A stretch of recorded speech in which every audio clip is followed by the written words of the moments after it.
नमस्कार, यो एभिन्यूज खबरको संकेत हो। तपाई अहिले एभिन्यूज@2 मा हुनुहुन्छ। म प्रतिमा धरेल।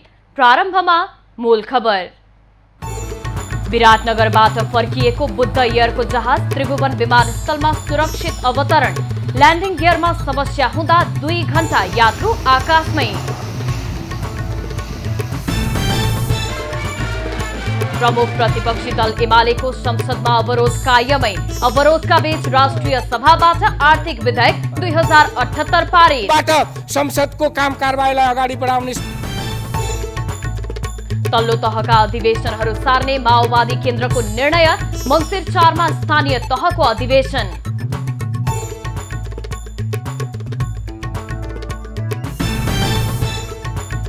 दशैंका लागि आजदेखि अग्रिम टिकट बुकिङ खुला। बाढी र पहिरोले सडक बिग्रिएकोले यात्रा चुनौतीपूर्ण। देशैभरिको पर्मिट असोजको 20 गतेबाट खुल्ला गरिएको छ। र जर्मनीको चुनावमा सोशल डेमोक्रेट पार्टीलाई सफलता। गठबन्धन सरकार बन्ने सम्भावना।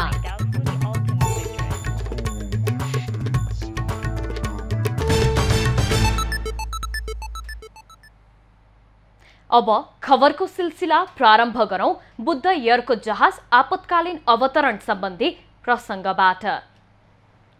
विराटनगरबाट अवतरण हुन नसकी फर्किएको बुद्ध एयरको जहाज त्रिभुवन अन्तर्राष्ट्रिय विमानस्थलमा सुरक्षित अवतरण गरेको छ। ल्यान्डिङ गियरमा समस्या भएपछि अवतरण हुन नसक्दा जहाज विराटनगरबाट काठमाडौँतर्फ फर्किएको थियो। करिब 2 घण्टा काठमाडौँको आकाशमा होल्ड भएको जहाजले सुरक्षित अवतरण गरेको त्रिभुवन अन्तर्राष्ट्रिय विमानस्थल कार्यालयले जनाएको छ। सामान्य अवतरण भएकाले चालक दलका सदस्य र सबै यात्रुहरू सकुशल रहेको विमानस्थल कार्यालयले जनाएको छ। विमानमा 72 जना यात्रु चढेका थिए। अवतरण हुन नसक्दा जहाजले आकाशमै झण्डै 10 फन्का लगाएको थियो। विराटनगर गएको 9N ANI ATR जहाजमा विराटनगर विमानस्थलमा अवतरण हुन लाग्दा समस्या देखिएको हो। जहाज फर्किएपछि काठमाडौँ विमानस्थलमा सम्भावित संकटलाई ध्यानमा राखी आवश्यक तयारी गरिएको थियो। संघीय संसदको प्रतिनिधि सभाको बैठक आज बस्दैछ। बैठक अबको केही बेरमा नयाँ बानेश्वर स्थित संसद भवनमा बस्नेछ। बैठकमा राष्ट्रपति विद्यादेवी भण्डारीले प्रमाणीकरण गरेको विनियोजन विधेयक 2078 सम्बन्धी पत्र पढेर सुनाउने कार्यतालिका छ। प्रमुख प्रतिपक्षी एमालेको अवरोधका बीच सरकारले विनियोजन विधेयक पारित गरेसँगै राष्ट्रपतिले प्रमाणीकरण गरेकी थिइन्। बैठकमा राजनीतिक दल सम्बन्धी अध्यादेशको प्रतिस्थापन विधेयक पेश गर्ने सम्भावना रहे पनि कार्यसूचीमा राखिएको छैन। आइतबार बसेको सत्ता गठबन्धनको बैठकले राजनीतिक दल सम्बन्धी अध्यादेश प्रतिस्थापन विधेयक ल्याउने सहमति गरेको थियो। प्रतिनिधि सभा र राष्ट्रिय सभाका आजको बैठकबाट बजेट सम्बन्धी विधेयकहरू सबै पारित गर्ने र अधिवेशन अन्त्य गर्ने तयारी सत्तारूढ दलको छ। सत्तारूढ गठबन्धन दलहरूबीच दल विभाजन सम्बन्धी अध्यादेश फिर्ता लिएर मात्रै मन्त्री परिषद विस्तार गर्ने सहमति भएको छ।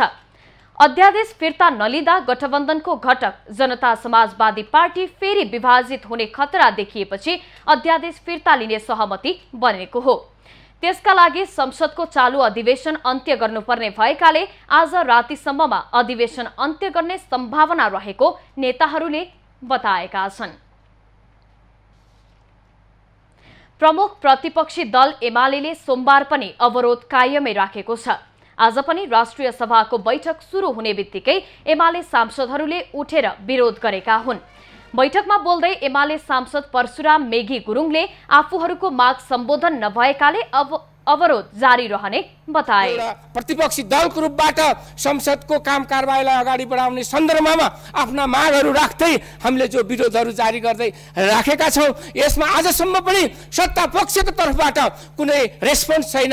कुनै चाहिँ यसमाथि एउटा चाहिँ यसलाई निकासको निम्ति कुनै पनि पहल हुन सकिरहेको छैन र जसले गर्दाखेरि चाहिँ त्यो पहल नहुन्जेलसम्म हामी चाहन्छौँ चाँडो पहल होस् र संसदबाट गरिनुपर्ने तमाम ऐन कानुन निर्माणका दर्जनौं कामहरू छन् तिनीहरू अगाडि बढ्न सकोस् यो चाहन्छौँ। तर आज सत्ता पक्ष सरकार यो चाहिरहेको छैन। त्यसो भएको हुनाले हाम्रो विरोध आज पनि जारी रहन्छ। एमालेको अवरोधका बीच बैठकबाट आर्थिक विधेयक 2078 पारित भएको छ। एमालेको अवरोध कायम रहेपछि अध्यक्ष गणेश प्रसाद तिमिल सिन्हाले अर्थमन्त्री जनार्दन शर्मालाई आर्थिक विधेयक 2078 माथि दफावार छलफलका लागि प्रस्ताव गर्न अनुमति दिएका थिए। मन्त्री शर्माले प्रस्ताव प्रस्तुत गरेपछि दफावार छलफलका लागि अगाडि बढाएका थिए। छलफलमा कुनै सांसदले सहभागिता नाम नटिपाएपछि छलफल टुङ्गिएको घोषणा अध्यक्ष तिमिल सिन्हाले गरेका हुन्। त्यस लगत्तै अध्यक्ष तिमिल सिन्हाले आर्थिक विधेयकलाई निर्णयार्थ प्रस्तुत गर्दै बहुमतका आधारमा पारित भएको घोषणा गरे। सरकारले राजनीतिक दल सम्बन्धी अध्यादेश फिर्ता लिने तयारी गरेको छ। आज दिउँसो बस्ने मन्त्री परिषद बैठकबाट अध्यादेश फिर्ता लिने सम्बन्धमा औपचारिक निर्णय गर्ने तयारी सरकारले गरेको हो। आइतबार बसेको सत्ता गठबन्धनको बैठकमा अध्यादेश फिर्ता लिने बारे छलफल भएको थियो। सरकारले राजनीतिक दल सम्बन्धी अध्यादेश ल्याएपछि नेकपा एमाले र जनता समाजवादी पार्टी विभाजन भएका थिए। अध्यादेशमा केन्द्रीय समितिका 20% सदस्य वा 20% सांसदले दल फुटाउन सक्ने व्यवस्था राखिएको छ। अध्यादेशकै कारण सरकार गठन भएको लामो समयसम्म पनि मन्त्री परिषदले पूर्णता पाउन सकेको छैन। अहिलेकै अवस्थामा मन्त्री परिषद विस्तार गर्दा पुनः दल विभाजन हुन सक्ने भएकाले अध्यादेश फिर्ता लिन लागिएको हो। नेकपा एमालेले आजका लागि बोलाएको स्थायी कमिटी बैठक अनिश्चित भएको छ। 10 बुँदे सहमति कार्यान्वयनका लागि आज पार्टी अध्यक्ष केपी ओलीले बैठक बोलाएका थिए। तर नेताहरूको व्यस्तताका कारण बैठक अनिश्चित बनेको कार्यालय सचिव शेरबहादुर तामाङले जानकारी दिए। उनका अनुसार अर्को सूचना भएपछि मात्रै स्थायी कमिटी बैठक बस्नेछ। आइतबारको केन्द्रीय कमिटीको बैठकमा पार्टीको विवाद समाधानका लागि भएको 10 बुँदे सहमतिका बारेमा केही नेताहरूले प्रश्न उठाएपछि छलफलका लागि आइतबारको स्थायी कमिटी बैठक बोलाउने सहमति भएको थियो। बैठकमा पार्टीका उपाध्यक्ष 7 जना बनाउनु पर्ने केन्द्रीय कमिटीका सदस्यहरूको मागमाथि छलफल हुने कार्यसूची थियो। नेपाल कम्युनिस्ट पार्टी माओवादी केन्द्रले मन्त्री परिषदलाई पूर्णता दिन देखिएको कानुनी जटिलतालाई अविलम्ब हल गरेर अगाडि बढ्न गठबन्धन बैठकमा छलफल गर्ने निर्णय गरेको छ। सोमबार बिहान पार्टी मुख्यालय पेरिस डाँडामा बसेको स्थायी कमिटीको बैठकले मन्त्री परिषदलाई पूर्णता दिन छिट्टो पहल गर्ने निर्णय गरेको हो। बैठकमा सरकारको पूर्णताको लागि कानून, अध्यादेश तथा सर्वोच्च अदालतमा रहेको मुद्दाको विषयमा छलफल भएको हो। प्रक्रियाहरू कानुनी जटिलताका पाटा पक्षहरू जो छन् त्यो चाहिँ सदनसँग जोडिएको, अदालतसँग जोडिएको, अध्यादेशसँग जोडिएका विषयहरूको बारेमा चाहिँ त्यसलाई चाहिँ छिटो टुङ्गाउनलाई पहल गर्ने। त्यो टुङ्गिसकेपछि चाहिँ अनि मन्त्रीमण्डलको विषयमा प्रवेश। सदन अदालतसँग जोडिएको कानुनी जटिलता हेरी लगत्तै मन्त्रीमण्डल विस्तारमा छलफल अगाडि बढ्ने माओवादीको भनाइ छ। स्थायी कमिटीको बैठकले पार्टीको महाधिवेशन केन्द्रित केही क्रियाकलापको समय तालिका हेरफेर गर्ने निर्णय समेत गरेको छ। बैठकले सदस्यता नवीकरण गर्ने मितिलाई असोज मसान्तसम्म समय थप गर्ने निर्णय गरेको छ भने स्थानीय स्तरमा हुने ओडा भेलाको बैठक कार्तिक 13 गते गर्ने र मङ्सिर 4 गते पालिका स्तरीय भेला गर्ने निर्णय गरेको छ। स्थानीय स्तरको भेलाको समय सारे पनि प्रदेश सम्मेलन र राष्ट्रिय सम्मेलनको समय सारिएको छैन। माओवादी केन्द्रले आफ्नो राष्ट्रिय सम्मेलन पुस 11 गतेदेखि 13 गतेसम्म गर्ने निर्णय गरेको छ। लोकतान्त्रिक समाजवादी पार्टीका अध्यक्ष महन्त ठाकुरले संविधान त्रुटिपूर्ण रहेकाले देशमा राजनीतिक अस्थिरता बढेर गएको बताएका छन्। सोमबार पार्टीका महिला नेत्रीहरूले जनकपुरमा आयोजना गरेको जितिया पर्वको महत्व विषयक अन्तर्क्रियामा उनले देशमा राजनीतिक अस्थिरता रहे पनि मधेसको समस्या समाधान गर्न सरकारलाई ध्यानाकर्षण गराएको पनि जानकारी दिए।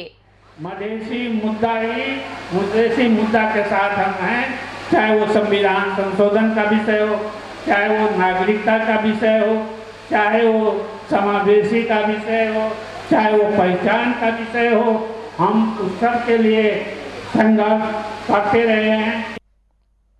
अध्यक्ष ठाकुरले अन्तरिम संविधानले दिएको अधिकार समेत कटौती गरेकाले संविधान संशोधन गर्नुपर्ने अडानमा आफ्नो पार्टी रहेको पनि स्पष्ट पारे। उनले मधेस आन्दोलनकारी माथि लगाइएको झुटा मुद्दा फिर्ता, नागरिकता समस्या समाधान, समावेशिता लगायतको मुद्दामा निरन्तर सवाल उठाउँदै आएको बताए। परराष्ट्र मन्त्री डाक्टर नारायण खड्काले भारतीय समकक्षीसँग भेटवार्ता गरेका छन्।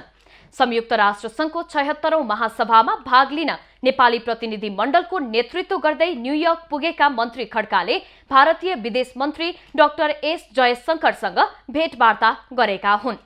भारतीय विदेश मन्त्री जयशंकरले ट्वीट गर्दै दुई देश बीचको विशेष सम्बन्धलाई मिलेर अगाडि बढाउन सहमत भएको बताएका छन्। हाम्रो विशेष सम्बन्धलाई अगाडि बढाउन हामीले घनिष्ठ रूपमा मिलेर काम गर्नुपर्छ, उनले ट्वीट गरेका छन्। परराष्ट्र मन्त्री बन्ने बित्तिकै जयशंकरले ट्वीट मार्फत बधाई दिँदै मिलेर काम गर्ने प्रतिबद्धता व्यक्त गरेका थिए। परराष्ट्र मन्त्री खड्काले अन्य मुलुकका प्रतिनिधिहरूसँग पनि भेटघाट गरिरहेका छन्। पछिल्लो समय दार्चुलाका जयसिंह धामी महाकाली नदीमा बेपत्ता भएको घटनापछि नेपाल र भारत बीचको सम्बन्ध त्यति राम्रो हुन सकेको छैन। सरकारले लेखेको कूटनीतिक नोटको उत्तर समेत भारत सरकारले अहिलेसम्म दिइरहेको छैन। यसअघि नेपालको नयाँ नक्सा, कालापानी क्षेत्रमा सैन्य उपस्थिति, दुई मुलुकका समस्या समाधानका लागि बनाइएको प्रबुद्ध व्यक्ति समूहले तयार गरेको प्रतिवेदन समेत भारतले बेवास्ता गरिरहेको छ। संयुक्त राष्ट्रसंघको महासभामा भाग लिन अमेरिका पुगेका परराष्ट्र मन्त्री डाक्टर नारायण खड्काले विभिन्न उच्चस्तरीय भेटवार्ता गरिरहेका छन्। सोही क्रममा उनले न्यूयोर्कमा रहेका नेपाली समुदायले गरेको स्वागत कार्यक्रमलाई सम्बोधन गर्दै नेपालमा गैर आवासीय नेपालीको लगानी प्रवर्धन गर्नका लागि पहल गर्ने बताए। सरकारको परराष्ट्र मन्त्री माननीय डाक्टर नारायण खड्काको स्वागत र सम्मानको लागि आयोजित अन्तर्क्रिया कार्यक्रम आज सेप्टेम्बर 26 का दिन न्यूयोर्कको सत्यनारायण मन्दिरमा सम्पन्न भयो। कार्यक्रममा विशेष अतिथिको रूपमा नेपाल सरकारका माननीय परराष्ट्र मन्त्री डाक्टर नारायण खड्का, नेपाल सरकारका परराष्ट्र सचिव भरत कुमार पौडेल, संयुक्त राष्ट्र संघका लागि स्थायी प्रतिनिधि महामहिम अमृत राई, नेपाली महावाणिज्य दूतावासका कार्यवाहक महावाणिज्य दूत विष्णु प्रसाद गौतम लगायत नेपाल जनसम्पर्क समिति अमेरिका, नेपाल गैर आवासीय संघका नेतृत्वकर्ताहरू, विभिन्न संघ संस्थाका विशिष्ट व्यक्तित्वहरू लगायत संचारकर्मीहरूको उपस्थिति रहेको थियो। कार्यक्रममा माननीय परराष्ट्र मन्त्री संयुक्त राष्ट्र संघको 76औं महाअधिवेशनमा भाग लिन नेपाल सरकारको प्रतिनिधि मण्डलको नेतृत्व गर्दै न्यूयोर्क आएको बेला ज्ञापन पत्र पढेर सुनाइएको थियो। कार्यक्रममा एनआरएनए न्यूयोर्क च्याप्टरका वर्तमान अध्यक्षले छोटो सूचनाको बावजुद पनि न्यूयोर्कको महावाणिज्य दूत समेतको सहभागितामा नेपाल गैर आवासीय संघ, जनसम्पर्क समिति अमेरिका लगायत अन्य सम्पूर्ण संघ संस्थाहरूको आयोजकहरूको तर्फबाट आजको यस अन्तर्क्रिया कार्यक्रम गरी परराष्ट्र र एनआरएन सम्बन्धी मुद्दा र लगानीहरूको कुरा उठाई समाधान पाउने विश्वास व्यक्त गरे। अहिले जुन माननीय परराष्ट्र मन्त्रीजी आउनुभयो, हामी छोटो समयमा एनआरएन र हामी जनसम्पर्क लगायत धेरैवटा संस्थाहरू मिलेर यो कार्यक्रम गऱ्यौँ। यसमा महावाणिज्य दूत अमेरिका न्यूयोर्कको पनि सहभागिता रह्यो। त्यसै गरी माननीय मन्त्री खड्काले एनआरएनए का लगानी तथा नागरिकता सम्बन्धी मुद्दाहरूमा भर्खर गठन भएको सरकारले सक्रिय भूमिका खेलेर सहयोग गर्ने विश्वास व्यक्त गरे। नागरिकताको विषय अब करिब करिब संसदमा छलफल गएर कमिटीमा गएर पनि त्यहाँ बसिरहेको छ। त्यहाँ एउटा दुईवटा विभाग यो होइन, अरू केही विषयहरू छन्, त्यो विषयलाई टुङ्ग्याएर ल्याउने भन्ने कुरा छ। तर अब अहिले यतिखेर चाहिँ सरकार भर्खर गठन भएको छ, यो बारेमा छलफल हुन्छ नै। कुनै बेला सगरमाथा र गौतम बुद्धले मात्र चिनाएको देश नभएर आज प्रवासमा रहँदै आएका 50 लाख भन्दा बढी गैर आवासीय नेपालीहरूले नेपाली भाषा, संस्कृति र पहिचान मार्फत नेपाललाई विश्व सामु चिनाउँदै आएका छन्। तरै पनि लाखौं डलर रेमिट्यान्स भित्राएका जन्मसिद्ध पहिलो पुस्ताका नागरिकहरूको नागरिकताको निरन्तरतामा भने नेपाल सरकारको गति धीमा रहेको पाइन्छ। परराष्ट्र मन्त्रीजीको यसपालिको अमेरिका भ्रमण सफल रहोस् र विदेशमा बस्ने नेपालीहरूलाई सहयोग पुगोस्। एबी न्यूज खबरका लागि सुनिता शर्मा कोइराला, न्युयोर्क। अमेरिकाको न्युयोर्कमा सम्पन्न मिस नेपाल US 2021 को उपाधि प्रतीक्षा शुक्लाले प्राप्त गरेकी छिन्। शुक्लाले आफ्ना 10 प्रतियोगीलाई पछि पार्दै ताज पहिरिएकी हुन्। प्रतियोगितामा प्रथम उपविजेता कला न्यौपाने घोषित भएकी छिन्। त्यसैगरी द्वितीय उपविजेता अलिसा लिम्बू बनेकी छिन्। मिस नेपाल US को 10औं वार्षिकोत्सवको उपलक्ष्यमा न्युयोर्कको क्वीन्स थिएटरमा आयोजित मिस नेपाल सुन्दरी प्रतियोगिताको प्रतिस्पर्धामा 9 जना प्रतियोगीहरूलाई पछि पारेर कोलोराडोकी प्रतीक्षा शुक्लाले मिस नेपाल US 2021 को ताज जितेकी छिन्। उनले मिस नेपाल US 2021 को ताज जित्नुको साथसाथै नगद $1500 को पुरस्कार पनि हात पारेकोमा खुशी व्यक्त गर्नुको साथै आफ्नो काँधमा ठूलो जिम्मेवारी आएको कुरा बताइन्। मिस नेपाल USA को ताज र यसका साथसाथै निकै नै ठूलो जिम्मेवारी काँध लागेको जस्तो आभास भएको छ। यस प्लेटफर्म मार्फत म नेपालको अझ दुर्गम स्थलका महिलाहरूलाई साइन्स, टेक्नोलोजी, इन्जिनियरिङ र म्याथमेटिक्स जस्तो फिल्डहरूमा अघि बढ्नलाई प्लेटफर्म दिने कोसिस गर्नेछु। त्यसैगरी मिस नेपाल फर्स्ट रनर अपमा कला न्यौपाने विजयी भएकोमा खुशी व्यक्त गरिन्। उनले फर्स्ट रनर अपको टाइटल सँगसँगै नगद पुरस्कार $1000 को साथै मिस ट्यालेन्टको उपाधि हात पारेकी थिइन्। म आफ्नो एडभोकेसीलाई अघि बढाउँदै नेपाल मेरो जन्मभूमि, मेरो बाबा मम्मीले पढ्नु भएको स्कुलमा म भलन्टियर वर्क गर्न जाँदैछु and I plan to continue to do my work for digital literacy in Nepal. त्यसैगरी miss Nepal US second runner अपमा न्युयोर्की अलिसा लिम्बू छानिएकी थिइन्। उनले सेकेन्ड रनर अपको उपाधि सँगसँगै मिस फोटोजेनिकको अवार्ड सहित नगद $500 प्राप्त गरेकोमा खुशी व्यक्त गरिन्। एकदमै खुसी लागिरहेछ र यस पश्चात मैले जसरी मैले भने नारीहरूलाई र विशेष गरी लाइक हाम्रो आउँदै गरेको आउँदो जेनेरेसनको सानो बहिनीहरूलाई चाहिँ कसरी समाजमा आफ्नो ठाउँ लिने अनि कसरी आफ्नो आइडेन्टिटी बनाउने त्यसरी सिकाउँदै आफूलाई यसमै निरन्तरता दिनेछु। कार्यक्रममा New York state senator John Liu, New York state assemblywoman Jennifer Rajkumar लगायत miss Nepal US Sujita Basnet, Smriti Giri, choreographer Nagma Shrestha लगायत अन्य थुप्रै वरिष्ठ व्यक्ति तथा सञ्चारकर्मीहरूको उपस्थिति रहेको थियो। कार्यक्रम राष्ट्रिय गानबाट सुरु हुँदै लोकप्रिय गायिका Anju Pant, voice of Nepal season 3 का विजेता किरण गजमेर तथा युवा गायक बिक्की गुरुङले अरू बढी संगीतमय बनाएका थिए। पछिल्लो समयमा न्युयोर्क राज्यबाट आधिकारिक मान्यता ट्रेडमार्क प्राप्त गर्न सफल यस्तो कार्यक्रमको आयोजनाले महिलाहरू अगाडि आएर आफ्नो समुदायको पक्षमा बोल्ने तथा नेतृत्व क्षमताको विकास गर्ने अवसर पाउने कुरा कार्यक्रमका संस्थापक अध्यक्ष अमित शाहले बताए।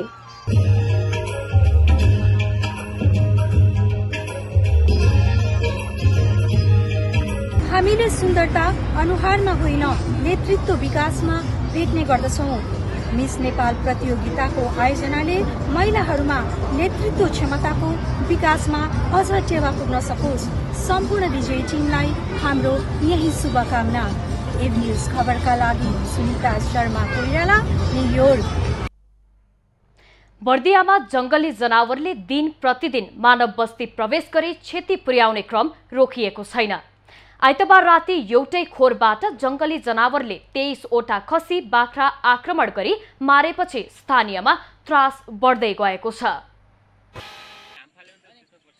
बर्दियाको गुलरिया नगरपालिका वडा नम्बर 5 स्थित सन्तोषी टोलका स्थानीय चन्द्रकान्त पौडेलले व्यावसायिक रूपमा पालेको 23वटा खसी बाख्रा एकै पटकमा जंगली जनावरले मारेको छ। बेलुका खोरमा खसी बाख्रालाई हुलेर मूल गेटमा ताला लगाएर गएको र बिहान आउँदा खोर बन्द रहेकै अवस्थामा 23वटा खसी बाख्रा खोरमा मरेको अवस्थामा फेला परेका हुन्। जंगली जनावर बाघ वा चितुवा भन्ने यकिन हुन सकेको छैन। दशैंको मुखमा बिक्री गर्न लायक 3 लाख मूल्य बराबरको खसी बाख्रा जंगली जनावरले मारेको पीडितले बताएका छन्। जनावर खुल्न नसकेपछि आई मेरा लगभग 23वटा बाख्रामा एउटा बाख्रा बचेको छ र एउटा लगेको र 22वटा फोहोरमै मृत्यु अवस्थामा भेटिएको छ र त्यसको लगभग मेरो क्षति 2.5-3 लाख रुपियाँको क्षति भएको छ। जंगली जनावरले अधिकांश खसी बाख्राको घाँटीमा आक्रमण गरी मारेको छ। सन्तोषी सामुदायिक वन किनारमा रहेको बस्तीमा पटक पटक चितुवा देखिने गरेको स्थानीयको भनाइ छ। यसअघि पनि त्यस क्षेत्रमा पटक पटक चितुवाले घरपालुवा कुकुर र बाख्रा मारेको स्थानीयले बताएका छन्।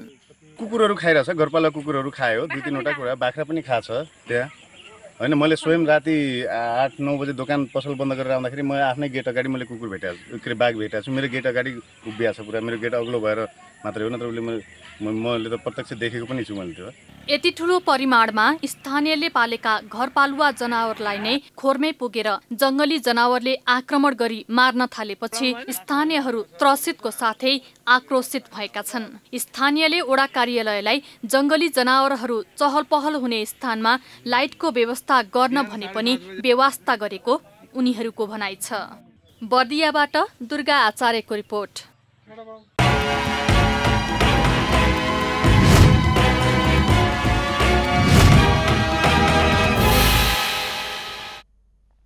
नेपाली सेनाको फर्स्ट राइफल गण भोजपुरले गो ग्रीन कार्यक्रम अन्तर्गत 1 जवान 1 बिरुवा रोपनको अभियान सञ्चालन गरेको छ। वातावरण संरक्षणमा टेवा पुर्याउने उद्देश्यले नेपाली सेनाले अभियान सञ्चालन गरेको हो। सेनाको फर्स्ट राइफल गण भोजपुरले वातावरण संरक्षणमा योगदान गर्ने लक्ष्य साथ 1 जवान 1 बिरुवा रोपणको अभियान सञ्चालन गरेको छ। सेनाले भोजपुरको इनामे सामुदायिक वनमा वृक्षारोपण गरेर अभियानलाई निरन्तरता दिएको हो। यो अभियान अन्तर्गत जिल्लाभर 12,000 बिरुवा रोप्ने योजना रहेको नेपाली सेनाले जनाएको छ। एक नागरिक एक फलफुलको बिरुवा भन्ने प्रोग्राम छ। ती प्रोग्रामको आधारमा नेपाली सेनाले पनि 1 जवान 1 बिरुवा भन्ने प्रोग्रामलाई चाहिँ गो ग्रीन क्याम्पेनमा राष्ट्रिय रूपले सञ्चालन गरेको छ। गो ग्रीन कार्यक्रम अभियानमा डिभिजन वन कार्यालयको सहयोगमा धुपी सल्ला, तेजपत्ता मसला, पैँयु लगायतका बिरुवा सहयोग गरेको हो।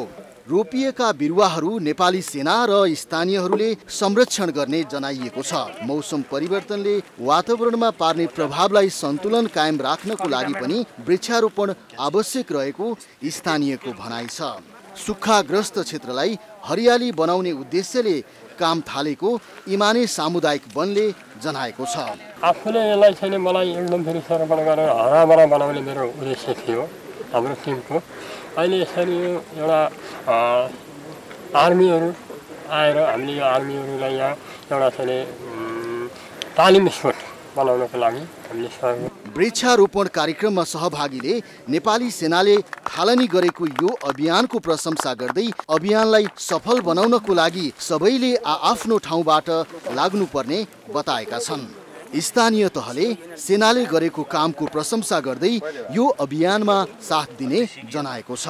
रोपिएका बिरुवाहरूलाई हुर्काउनको लागि वन समितिलाई सक्रिय बनाएर सिंचाइको व्यवस्थामा सहयोग गर्ने ओडा कार्यालयको भनाइ छ। वन संरक्षणको लागि अब स्थानीय सरकार सञ्चालनमा वनको सुरक्षा व्यवस्थापन सम्पूर्ण हाम्रो क्षेत्राधिकारभित्रै पर्छ र मैले विभिन्न सामुदायिक वनका साथीहरूलाई बोलाएर तपाईँले वनको लागि चाहिँ अब जोगाउनलाई के गर्नुभएको छ, कसो गर्नुभएको छ, अब तपाईँलाई मैले केही साथ सहयोग गर्नुपर्छ भने तपाईँहरूसँग चाहिँ मसँग योजना पनि माग भनेर मैले भनिरहेको छु। सेनाले सुक्खाग्रस्त क्षेत्रमा बिरुवा रोपिदिएपछि स्थानीय उत्साहित भएका छन्। सो स्थान बढी सुक्खाग्रस्त क्षेत्र भएको सिंचाइका लागि भने समस्या रहेको स्थानीय बताउँछन्। भोजपुरबाट युवराज विष्टको रिपोर्ट। खबरको सिलसिला अझै जारी छ, हामी सँगै रहनुहोला। अब बाँकी खबर। 42औं विश्व पर्यटन दिवस आज नेपालमा पनि विविध कार्यक्रमको आयोजना गरी मनाइँदैछ। कोरोना महामारीकै बीच स्वास्थ्य मापदण्डको पालना गरी भौतिक रूपमा दिवस मनाउन लागिएको छ। दिवसका अवसरमा संस्कृति पर्यटन तथा नागरिक उड्डयन मन्त्रालय, मातहतका निकाय तथा सरोकारवाला संस्थाले विभिन्न कार्यक्रम गरी दिवस मनाउन लागेका हुन्। नेपाल पर्वतारोहण संघले पनि दिवसको अवसर पारेर सोमबार नागपोखरी स्थित आफ्नो नवनिर्मित भवनको उद्घाटन तथा अन्तर्क्रिया कार्यक्रम गर्दैछ। प्रधानमन्त्री शेरबहादुर देउवाले संघको भवन उद्घाटन गर्ने संस्थाले जनाएको छ। दिवसका अवसरमा शुभकामना दिँदै प्रधानमन्त्री शेरबहादुर देउवाले पर्यटकीय गन्तव्यको पहिचान, विकास र प्रवर्धनका माध्यमबाट आय तथा रोजगारी सृजना गरी लाभको वितरण स्थानीय समुदायसम्म पुर्याउन सके आर्थिक समृद्धि हासिल गर्न सकिने बताएका छन्। उनले पूर्वाधार विकास र नयाँ गन्तव्यको पहिचानका लागि सरकार सहुलियत दिन, सहजीकरण र सहकार्य गर्न तयार रहेको बताएका छन्। टुरिज्म फर इन्क्लुसिभ ग्रोथ नाराका साथ नेपालमा दिवस मनाउन लागिएको नेपाल पर्यटन बोर्डले जनाएको छ। गत वर्ष भर्चुअल रूपमा पर्यटन मन्त्रालयमा न्यून संख्याका माझ दिवस मनाइएको थियो। केही दिन अघि मात्रै सरकारले खोपको मात्रा पूरा गरेका विदेशी पर्यटकलाई अन अराइभल भिसा उपलब्ध गराउने निर्णय गरेको छ। कोभिड महामारीले पछिल्ला 2 वर्षमा उल्लेख्य संख्यामा पर्यटक आउन सकेनन्। पर्यटन बोर्डको तथ्याङ्क अनुसार सन् 2021 का 8 महिनामा 66,000 भन्दा बढी पर्यटक नेपाल आएका छन्। सन् 2019 मा 11,97,191 बाह्य पर्यटक नेपाल घुम्न आएका थिए। चाडबाडमा घर फर्कनेहरूलाई लक्षित गरी आजदेखि अग्रिम टिकट बुकिङ खुला भएको छ। यातायात व्यवस्था विभाग र यातायात व्यवसायी केन्द्रीय महासंघले उपत्यकाभित्र 8 स्थानबाट टिकट काट्न सकिने व्यवस्था मिलाएका हुन्। कोटेश्वर, गौशाला, नयाँ bus park, Sundhara, Balkhu, Bhaktapur bus park, Jagati, Kalanki लगायत ठाउँबाट टिकट काट्न सकिने विभागले जनाएको छ। डिलक्स तथा कतिपय लामो दूरीका बसले अनलाइनबाट पनि टिकट काट्न सकिने व्यवस्था मिलाएको छ। जुन ठाउँमा यात्रुको भोलमको चाप हत्तै बढ्यो, समयमा गाडी पनि आइपुगेन भने, हत्तै बढ्यो भने यिनै राजधानीमा भएका राम्रा हाम्रो क्वालिटीका गाडी छन्। पोखरामा छन्, बुटोलमा छन्, नेपालगञ्जमा छन्, विराटनगर, झापा, धनगढी, महेन्द्रनगर, विभिन्न ठाउँ स्थानहरूमा, दाङ लगायतका विभिन्न स्थानमा हाई क्वालिटीका राम्रा सवारी साधन पनि हाम्रा छन्। ती सवारी साधनलाई पनि खपत गर्नको लागि हामीले योजना बनाएर सुझाव विभागलाई दिएका छौँ र विभागले त्यो निर्णय पनि गरिसकेको छ। देशैभरिको पर्मिट असोजको 20 गतेबाट खुल्ला गरिएको छ। यात्रुहरूको सहायताको लागि उपत्यकाभित्र 14 स्थानमा यात्रु सहायता कक्ष राखिएको छ। यातायात व्यवस्था विभागका अनुसार यो वर्ष उपत्यकाबाट बाहिरिने यात्रुहरूको संख्या अन्य वर्षहरूमा भन्दा कम रहेको छ। कोरोना महामारीका कारण अग्रिम रूपमा केही यात्रुहरू घर फर्कने क्रम बढेकोले दशैंको बेला खासै चाप नहुने अनुमान गरिएको छ। हाम्रो 2 नम्बर गेटमा त्यही सरसफाई गर्छौँ। पहिला सरसफाई गरेर फोहोर जम्मै त्यहाँ निकाल्छौँ र पार्किङमा जान्छ। पार्किङमा गएपछि धुलाइको त्यहाँ व्यवस्था छ सर्भिसिङको। अनि त्यस्तै अब गाडी मर्मतको लागि चाहिँ हामीले सुपरिटेन्डेन्ट टाटाको इन्जिनियर सहितको टोली चाहिँ भित्र सर्भिसिङ सेन्टरै छ उहाँहरूको। त्यसको लागि टायर, हावा सबैको व्यवस्था पनि छ र आउनु जब पेसेन्जर गाडी लिन आउँछ त्यति बेला चाहिँ अनिवार्य सेनिटाइजर गरेर मात्र पेसेन्जरको ट्र्याकमा आइपुग्छ। असोज 15 गतेदेखि 29 गतेसम्म करिब 8 लाख यात्रुले उपत्यका छाड्ने विभागको आंकलन छ। कोरोना महामारीलाई मध्यनजर राख्दै बस व्यवसायीहरूलाई कोरोना मापदण्ड पालना गराउन सरकारले आग्रह गरेको छ। दशैंमा यात्रुहरूको सहज यात्राका लागि नयाँ डिलक्स गाडी सञ्चालन हुँदैछन्। यसपटक निजी कम्पनीहरूले 15 वटा भन्दा बढी महँगा नयाँ डिलक्स बस थप्ने तयारी गरेका छन्। खाल्डाखुल्डी, हिलाम्मै र साँगुरो सडकका कारण दशैंको यात्रा चुनौतीपूर्ण हुने व्यवसायीको भनाइ छ। आजदेखि काठमाडौँ जिल्लामा 18 वर्ष माथिका सबै नागरिकलाई कोरोना भाइरस विरुद्धको खोप दिन थालिएको छ। 3 दिनसम्म चल्ने खोप कार्यक्रम अन्तर्गत 18 वर्ष माथिका सबै नागरिकलाई भेरोसेल खोपको पहिलो डोज दिन थालिएको हो। काठमाडौँका 12 वटा स्थानीय तह र 7 अस्पतालबाट खोप उपलब्ध हुनेछ। स्थानीय तहका स्वास्थ्य कार्यालय बाहेक नेपाल प्रहरी अस्पताल, सशस्त्र प्रहरी अस्पताल, वीर अस्पताल, शिक्षण अस्पताल, निजामती कर्मचारी अस्पताल, परोपकार प्रसूति अस्पताल र वीरेन्द्र सैनिक अस्पतालबाट पनि खोप उपलब्ध हुनेछ। स्वास्थ्य कार्यालय काठमाडौँका अनुसार खोप लिनेले अनिवार्य अनलाइन फारम भर्नुपर्ने जनाएको छ। खोप अभियान आगामी 13 गतेसम्म सञ्चालन हुनेछ। घरका मान्छेहरूलाई बिरामी पारेको भन्दै रौतहटमा एक धामीको हत्या भएको छ। हत्या आरोपमा प्रहरीले 3 जनालाई पक्राउ गरेको छ। 26 भदौमा गैंडाटारमा रहेको कालापानी सामुदायिक वनको जंगलमा रुखको हाँगामा गम्छाको पाँसो लगाएर झुन्डिएको अवस्थामा 50 वर्षीय रोहिणी प्रसाद घोरा सैनीको शव फेला परेको थियो। घटनाको अनुसन्धानका क्रममा प्रहरीले चन्द्रपुर 4 कप्तान टोलका सूर्यबहादुर भण्डारी, गैंडाटारका प्रहलाद फुयाल, पर्सागढीका रमेश पहरीलाई पक्राउ गरेको हो। पक्राउ परेका पहरीले आफूले सहदेव भन्ने डोल प्रसाद बोल्खेले घोरा सैनीको हत्या गर्न 3 लाख रुपैयाँ दिने सम्झौता गरेको बताएपछि हत्याको रहस्य खुलेको हो। 3 लाखमा उसले 3 लाख रुपियाँ बेसी गर्छ भन्ने किसिमले कुरा मिलेछ र 3 लाखमा कुरा दिनु भइसकेपछि उसले चाहिँ एउटा कावासुती क्रिमिनल प्रसिडु त्यहाँ आफ्नो ससुरालीमा साला पर्ने सूर्य भण्डारीलाई लिएर आएर यही चन्द्रपुरमा बसेको छ। चन्द्रपुर 4 कप्तान टोलका सहदेव बोल्खेको घरका सदस्यहरू बिरामी भइरहने भएपछि गाउँमै धामीको काम गर्ने रोहिणी प्रसाद घोरा सैनीलाई त्यसको दोष लगाउँदै उनकै कारणले घरका मान्छे रोगी भएको भन्दै हत्या गर्ने योजना बनाएको प्रहरीको अनुसन्धानमा खुलेको छ। 18 वर्षदेखि रिसिभी भए पनि उनको गत 26 गते हत्या गरेको प्रहरीले जनाएको छ। बाँकेमा प्रहरी प्रशासनबाट न्याय नपाएको पीडित तथा अधिकार कर्मीले नेपालगञ्जदेखि काठमाडौँको पैदल यात्रा गरेर दबाव दिएका छन्। गत असोज 1 गतेदेखि न्यायको माग गर्दै नेपालगञ्जदेखि काठमाडौँसम्मको पैदल यात्रा सुरु गरेको टोलीले बुटवलमा लुम्बिनी प्रदेशका मुख्यमन्त्री तथा मन्त्री परिषदको कार्यालय अगाडि धरना दिएपछि भेटघाट गरेर सोमबार काठमाडौँतर्फ लागेको हो। पीडित र अधिकार कर्मीहरू गरी 14 जनाको टोलीले बाँकेमा भएका 2वटा घटनाको सत्य तथ्य छानबिन हुनुपर्ने माग गर्दै नेपालगञ्जदेखि काठमाडौँसम्मको पैदल यात्रा सुरु गरेका हुन्। उहाँहरूलाई न्याय मिलोस्, उहाँहरूलाई होस्, उहाँको दोषीहरूलाई कारबाही गरियोस्, तुरन्त समाप्ति कारबाही गरियोस्। अनि जुन मध्यधिकार कर्मीहरूले नै ऊ गर्ने एकदम अपहेलना गर्ने, एकदम दुर्व्यवहार गर्ने एसपी र डिएसपीलाई विभागीय कारबाही गरियोस्।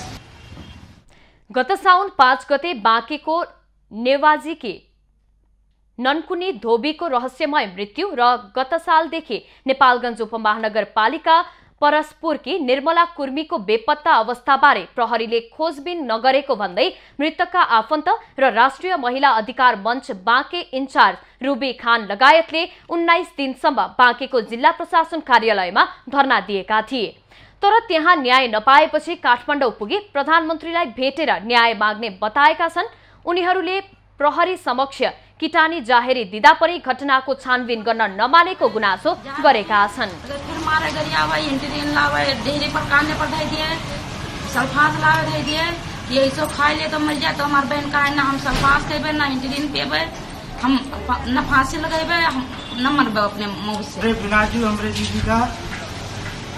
मारत बहुत रात पीटत रहे और भी इंसुलिन लावत रहे, कहत रहे ले तुम खाई लियो, सल्फा टिकिया लावत रहे, ले तुम मर जाओ खाई लो, हमारा जरूरी नहीं है तुमका, भगावत रहे।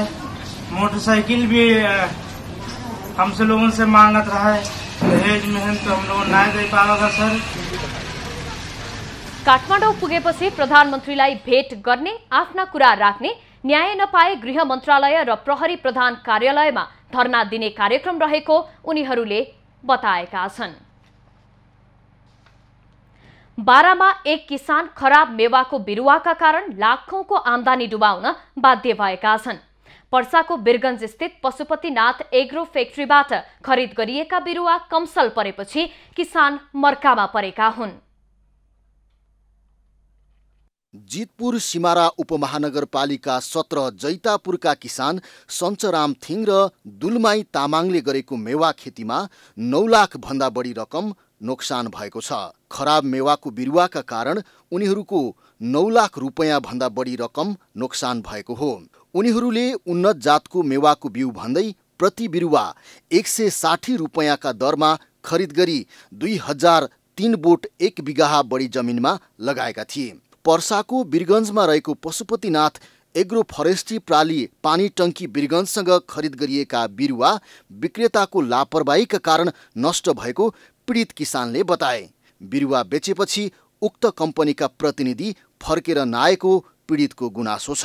यो पशुपति कम्पनी भन्दो रहेछ, खासै हामीले पुगेका थिएन। उनीहरू आफै यहाँ आएर हामी उख रोप्नलाई ठिक्क गरेको जमिनमा लो मेवा रोप्नुहोस्, मेवा खेती गर्नुहोस्, हेर्नुहोस्, हामी सहयोग गर्छु, तपाईँले हेर्नु पर्दैन, बेच्ने ठाउँ पनि हामी, बजार पनि हामी यसो हेरिदिन्छु, हाम्रो जिम्मा भयो, फलाउने मात्रै हो भन्नुभएको थियो। म त डुब्यो अरू मान्छे चाहिँ नडुबोस्, अरू किसान नडुबोस्, म जस्तो पीडित नहोस् भन्नु चाहन्छु। उक्त कम्पनीका प्रतिनिधिले बिरुवा दिने बेला प्राविधिक सहयोग गर्ने, मरेका बिरुवाको बदलामा निशुल्क बिरुवा दिने, उत्पादन कम्पनीले खरिद गरिदिने प्रतिबद्धता जनाए पनि कुनै सुनवाई नभएको बताएका छन्। केही त्यसै मरे, केही बिरुवा लगातारको वर्षाले क्षति पुर्यायो।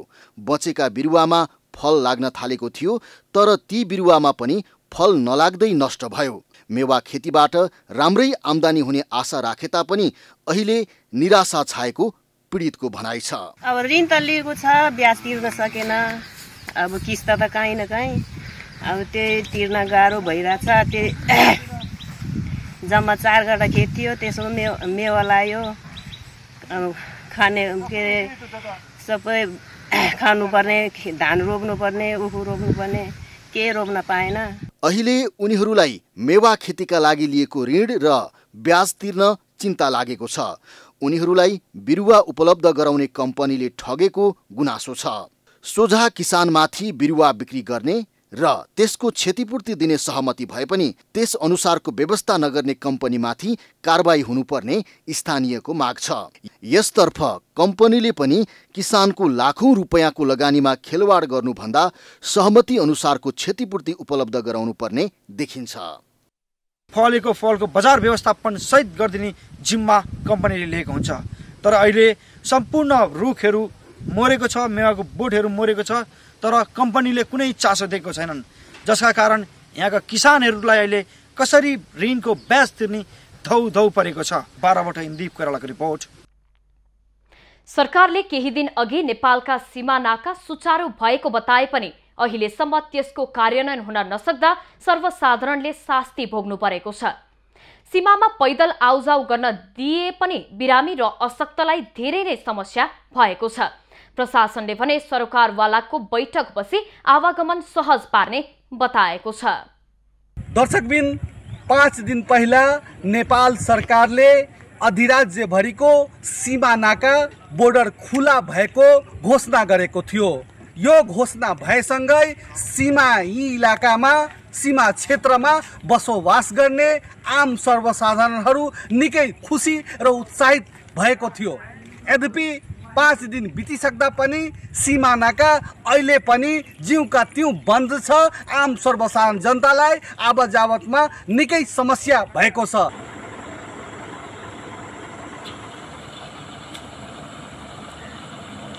तो देखिए, वो तो कमर्शियल गाड़ी, वो तो खाने के लिए तो सामान हो, तो जब लॉकडाउन लगा था पूर्ण रूप से तभी आता जाता था।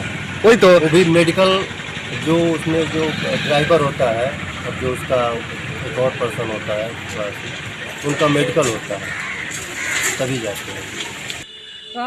गाड़ी बंद है। हाँ, बंद है तो समस्या तो हो रहा है यहाँ सबके। कहाँ जाए छियै? कथी करे? अस्पताल में। बॉर्डर नाका बंद है, बीमारी आदमी के पैदल जाए के पड़ी, बहुत समस्या हो एकजना बिरामी महिला हुनुहुन्छ, उहाँ हिँड्न सक्ने अवस्था छैन, तर बोर्डर नाका बन्द छ, गाडी चलेको छैन।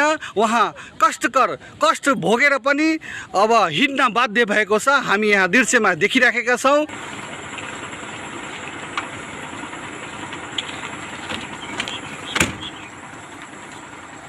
विदेशबाट नेपाल आगमन हुने यात्रुहरूको व्यवस्थापन सम्बन्धी आदेश 2078 यसअघि नेपाल सरकारबाट जारी गरिएको थियो, त्यो खारेज गरिएको छ। त्यो खारेज गरिएको आदेशमा नेपाल प्रवेश गर्ने विभिन्न 13 वटा नाकाहरू उल्लेख थियो। त्यसले गर्दा यस हालै जारी भएको आदेश अनुसार उक्त जाने यो 13 वटा नाका मात्रै खुला रहेको विषय खारेज भएपछि स्वतः सबै नाकाहरू खुला भएको स्पष्ट हुन्छ। गभर्नमेन्ट टु गभर्नमेन्ट हुँदाखेरि हैन, अब नेपाल सरकारले खोल्दा पनि एसएसबी ले नखोल्दिने, एसएसबी लाई सोध्नका लागि हमको कुछ सरकार का ऑर्डर नहीं आया, हम लोग कैसे खोल देंगे? हामीले पनि अहिले फेसबुकबाट थाहा पाए कि नेपाल सरकारले बोर्डर खोलेछ, तर वास्तविकतामा यहाँ हेर्दाखेरि केही खुलेको छैन। बोर्डर बंद है, नाम के लिए बोर्डर बंद है। समस्या हो रहा है। अभी तो थोड़ा बहुत इसमें भी जाने देता है। पहले तो यानी इतना पानी हेल हम लोग आते थे। पानी हेल के आते थे जी, बगल में है।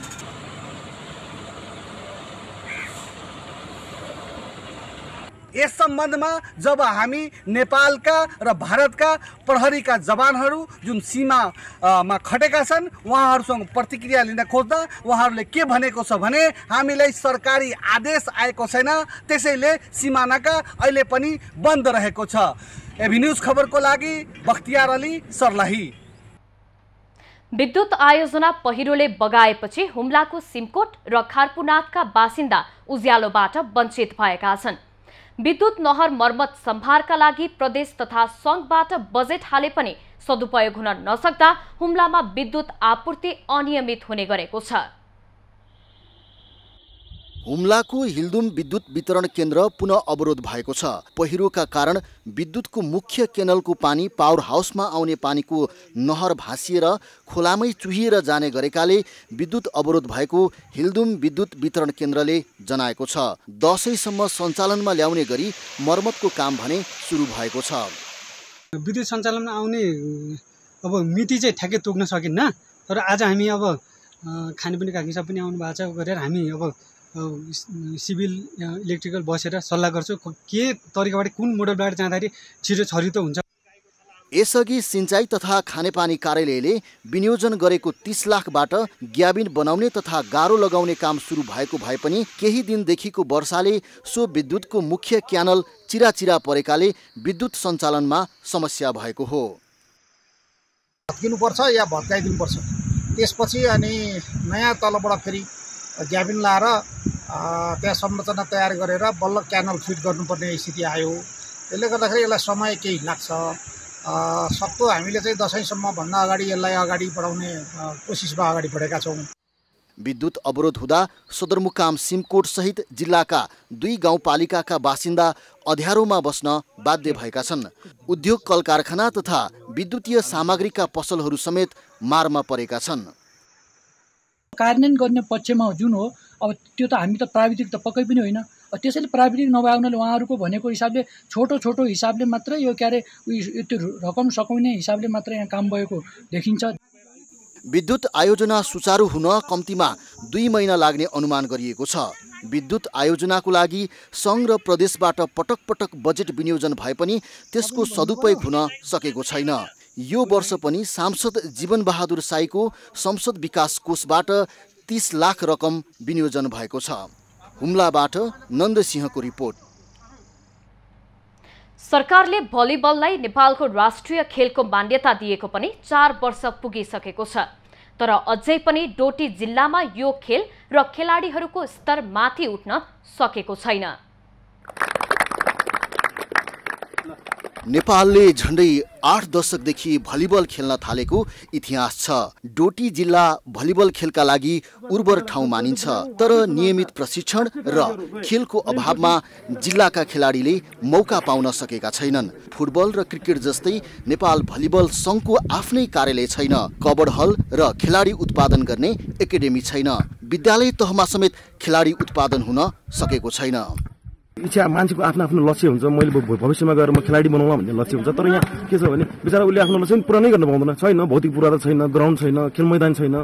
देश संघीय संरचनामा गएसँगै डोटीका 8वटै स्थानीय तहले भलिबल खेललाई प्राथमिकतामा नराखेको खेलाडीको गुनासो छ। स्थानीय तहले नै खेल प्रशिक्षक र आवश्यक बजेट विनियोजन नगरेको प्रशिक्षकहरूको पनि गुनासो छ। कति हेर्नुपर्ने हो त्यति विकास केही भएको छैन। यदि हामी खेलाडीहरूलाई स्थानीय तहले या कुनै जिल्लाले कुनै निकायले यदि प्रोत्साहन गर्ने हो र अरू खेलाडीहरूलाई नै उत्पादन गर्ने हो भने खेल क्षेत्रमा तपाईँको चाहिँ जसरी क्रिकेट अरू खेलहरूमा अन्डर 19 अन्डर 18 हुन्छ, यो सिस्टम चाहिँ भलिबलमा चाहिँ ल्याइदिएको भए अझै विकास हुन्थ्यो। एउटा स्वस्थ नागरिक उत्पादन गर्नको लागि र एउटा चाहिँ अनुशासित नागरिक उत्पादनको लागि खेलकुद एकदम अपरिहार्य कुरो हो। यसलाई मध्यनजर गरेर यदि सरकारले खेलकुद क्षेत्रमा बृहत रूपमा चाहिँ लगानी गर्नुपर्ने देखिन्छ। भलिबल पहाडी क्षेत्रमा निकै लोकप्रिय खेल हो। ग्रामीण क्षेत्रमा लुकेर रहेका भलिबल खेलाडीको क्षमता अभिवृद्धि गर्दै समग्र खेल क्षेत्रकै विकासमा योगदान पुर्याउने देखिन्छ। डोटीमा भने यो खेल सबैको उपेक्षामा परेको छ। डोटीबाट तेजु ओलीको रिपोर्ट। खबरको सिलसिला अझै जारी छ, हामी सँगै रहनुहोला।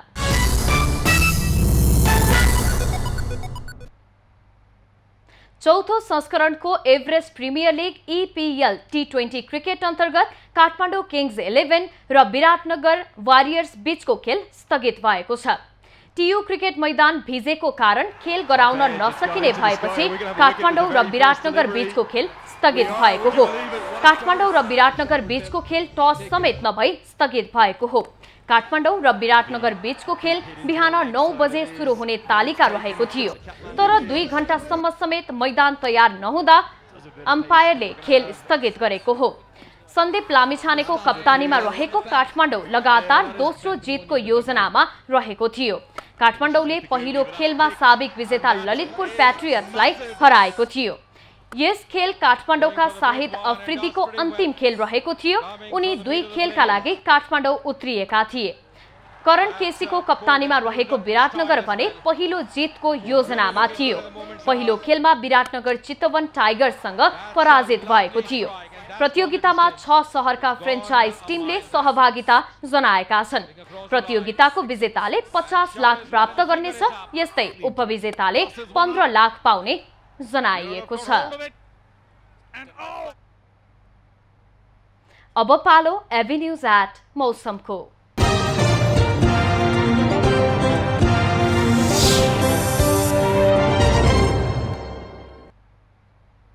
हाल देशभर आंशिकदेखि सामान्य बदली रही केही स्थानमा मेघगर्जन र चट्याङ सहित हल्कादेखि मध्यम वर्षा भइरहेको जल तथा मौसम पूर्वानुमान महाशाखाले जनाएको छ।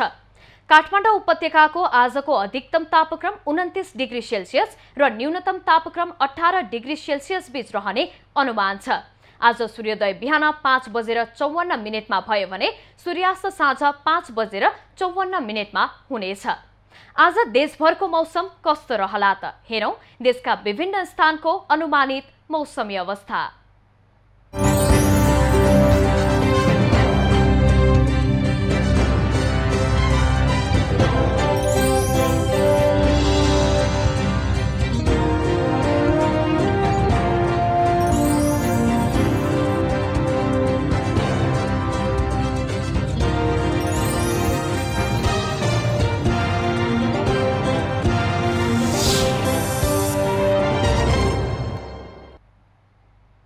अहिलेलाई खबरको क्रम यति नै। एभिन्यूज खबरका यी सहित अन्य विस्तृत खबरका लागि www.avenews.tv लगअन गर्न सक्नुहुनेछ। युट्युब, फेसबुक र ट्विटरमा पनि हामीलाई फलो गर्न सकिनेछ। खबरभित्रको खबरका लागि हेर्दै रहनुहोला एभिन्यूज खबर। नमस्कार।